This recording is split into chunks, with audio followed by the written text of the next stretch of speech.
Hello guys, welcome to the second video tutorial on Java programming language for the beginners. In first video tutorial, we learned the basic concept of Java.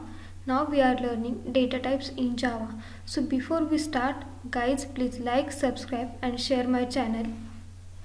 So let's start. In a Java programming language, there are a rich set of data type which is used to store the data into variable. For example, here we declare one variable which name is x and it has assigned the value 9, which consists the integer data type. If we want to store the floating value, then we need the float data type, and if we want to store the character value, then we need the character data type. For example, instead of 9, if we declare the value of x is 8.5, then it need the float data type. And instead of d9, if we declare the value of x is a or b, then it need the character data type. So in this way we are declaring variable in Java. In Java there are two types of data type, which is primitive data type and non-primitive data type.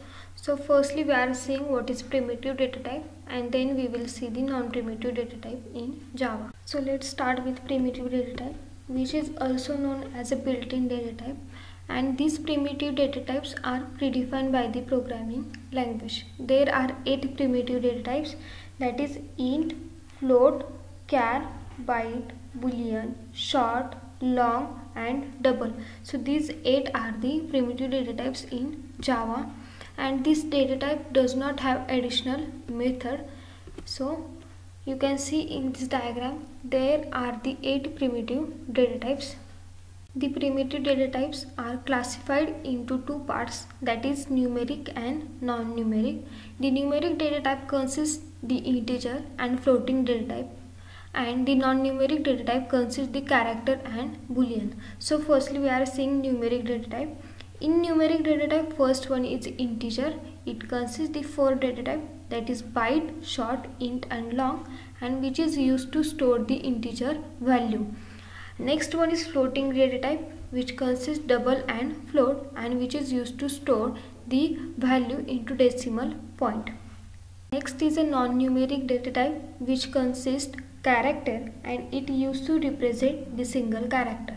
And second one is a boolean, which represent the true or false value, or it can handle only the two values, it will be true or it will be false.